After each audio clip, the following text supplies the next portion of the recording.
이번에는 미디어와 관련된 과학 소식을 살펴보고 언론의 과학 보도 내용을 비평해보는 이슈앤미디어 시간입니다. 공공미디어 연구소 이경락 박사와 함께합니다. 안녕하세요. 네, 안녕하십니까. 네, 오늘은 어떤 주제로 이야기를 나눠볼까요? 예, 그 많은 여성분들이 걱정하시는 암 중에서 또 특히 더 두려워하시는 것이 바로 그 자궁경부암이라고 할 수 있는데요. 네. 이 자궁경부암은 이 인유두종 바이러스, 즉 HPV와 관련이 있습니다. 전 세계적으로 여성에게 발병하는 암 중에서 그 두 번째로 흔한 암이고 또 자궁경부암의 약 80%가 그 아시아나 남미, 아프리카 등의 그 개발도상국에서 발생하는 것으로 알려졌습니다. 그래서 우리나라의 경우에는 암 중에서 여성 암 중에서 이제 네 번째로 발병률이 높은 그렇게 보이는 질병인데 그런데 이 HPV의 경우에 그 사실은 백신을 통해서 쉽게 예방할 수가 있거든요. 그런데 문제는 그 얼마 전에 그 일본에서 부작용 사례 같은 것들이 보도가 되면서 많은 사람들에게 이제 공포심을 유발하고 있다 그런 점입니다. 그래서 오늘은 HPV 바이러스의 그 백신의 그 안전성과 이를 다루는 언론의 역할에 대해서 중점적으로 얘기를 해보겠습니다. 방금 말씀하신 자궁경부암하고 인유두종 바이러스 연관성을 좀 얘기해봐야 될 것 같은데 네. 바이러스가 나온다고 해서 전부 다 자궁경부암에 걸리는 건 아니죠? 예, 그렇습니다. 네.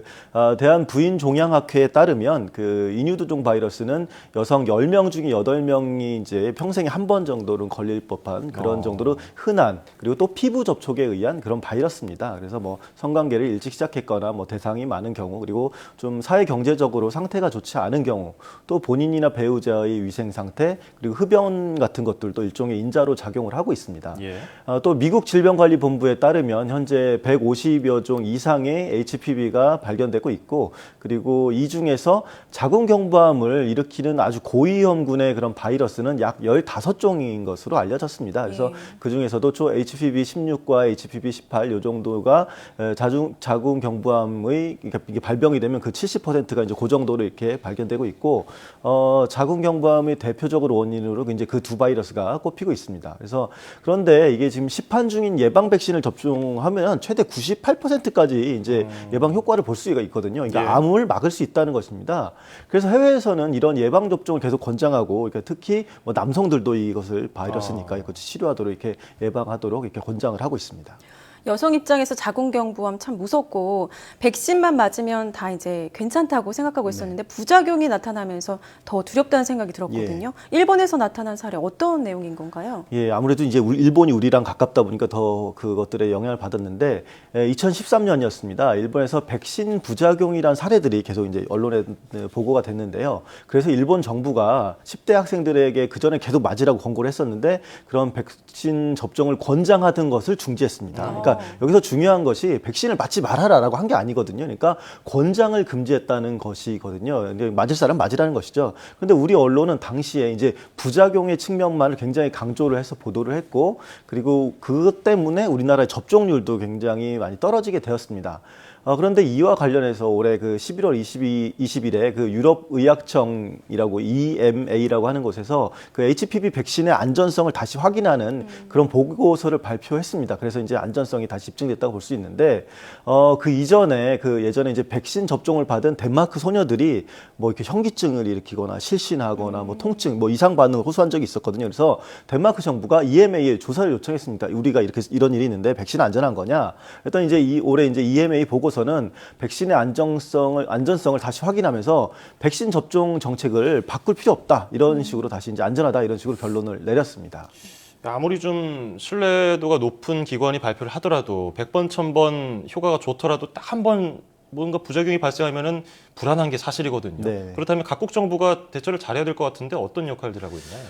예, 이것도 이제 백신 신뢰 프로젝트가 있습니다. 그것을 예. 진행하고 있는 그 런던 위생열대의학과 그 대학원의 헤이디 라르송 교수가 있는데 그분이 이런 얘기를 했습니다. 전 세계의 HPV 백신의 안전성을 전 세계가 인정해야 된다. 그 백신의 신뢰성을 높이려면 단순히 이제 과학 하나만으로는 부족하고 대중과 정치인들의 신뢰, 신임을 얻어야 된다. 이렇게 밝혔거든요. 그래서 예를 들어서 일본 같은 경우에 그 정치인들이 백신의 부작용에 관한 그런 보고서나 뭐 그런 것 것들을 보고서 굉장히 처음에 모호하게 대응을 했습니다. 좀 위험하다 아니다 이런 것을 하지 않고. 그런데 이제 진상 조사를 했더니 그렇게 진상 조사를 하고 그 결과 이루어지는 동안 그 백신 아까 말씀드렸지만 권장이 중단되었거든요. 그런데 결과적으로 백신의 부작용과 이런 것들 사례들이 인과관계가 없습니다. 없음으로 밝혀졌습니다. 과학적으로. 그랬는데 이제 중단했던 권고를 이제 복구하지 않은 거죠. 계속 이제 마저도 상관없지만 금지하지는 않고 그렇지만 예전에는 굉장히 건강을 위해서 권고하던 것을 그만뒀다는 거거든요.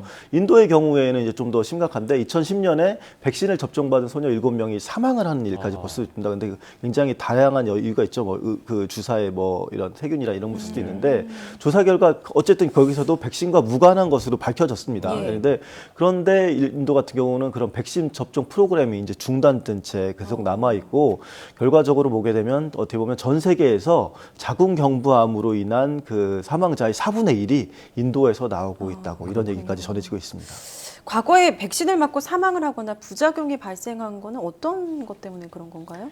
예, 이와 관련해서 그 원인을 대체로 이제 시민성 질환, 그러니까 마음에서 오는 것으로 이제 원인이 되는 것으로 이제 얘기를 하고 있습니다. 특히 이제 의사들이 분석하기에는 여학생들 사이에는 좀 이게 더 이제 좀 공포나 이런 것들이 심각하게 퍼지는 경향이 있고, 그리고 또 유튜브 같은 경우도 굉장히 우려감을 확산시키는 그런 과정에서 큰 역할을 한 것으로 이렇게 지목이 되고 있습니다.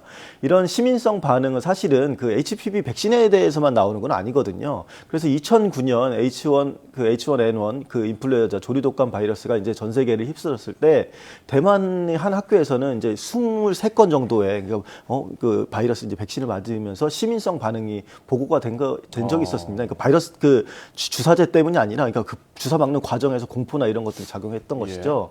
또 이란 같은 경우에도 파상풍은 아주 이제 안전한 주사지 않습니까? 그 예방 주사를 맞은 26명의 그 학생이 있었는데 그 중에서 10명이 좀 시민성 반응을 보인 것으로 이렇게 경험한 것으로 보고된 바가 있습니다. 그래서 어떻게 보면 일종의 심리적인 스트레스로 인한 부작용이라는 것들이 발생할 수 있다는 것이죠. 그러니까 바이러스 그 치료제 백신의 문제가 아니라. 예. 심리적인 부분이 이렇게 영향을 미친다는 것도 좀 처음 알았네요.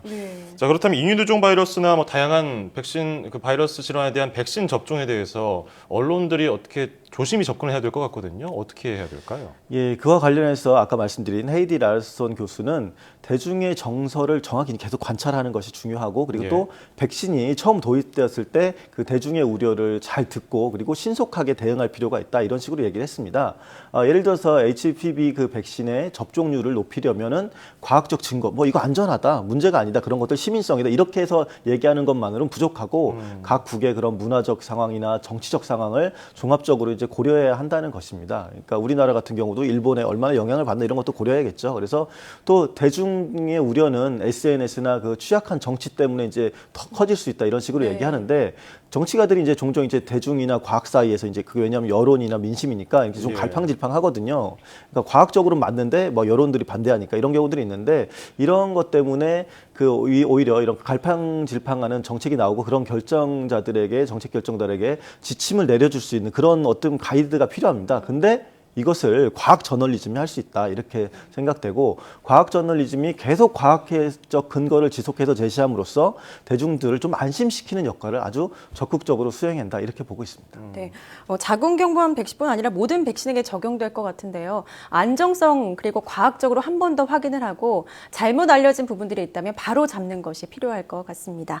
지금까지 공공미디어 연구소 이경락 박사와 함께 이야기 나눴습니다. 고맙습니다. 네, 감사합니다.